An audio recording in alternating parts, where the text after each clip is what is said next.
pregnant mum Jacqueline Jossa has revealed her daughter Ella's toys spook her when they randomly turn on. The ex-EastEnders star took to Instagram to reveal her kids' playroom is full of toys and the noises they make freak her out, especially when she's alone at night time. "I hate it when things start randomly making noises on their own. I get super scared," she said. She went on, "There's one in Ella's toy room and when I'm lying in bed, it's not funny, it's really spooky like in the horror films. Ella's having a pajama day today. She even let me have a bath, didn't you?" Jacqueline and her husband Dan Osborne are reportedly close to getting back together after successful crisis talks following their shock split.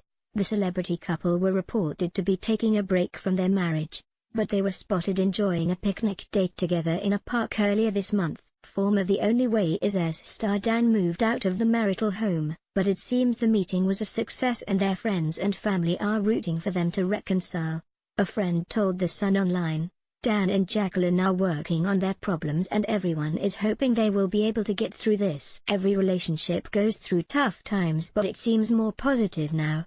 They seem to be getting on really well and their meeting was a sign of how close they are to reconciling."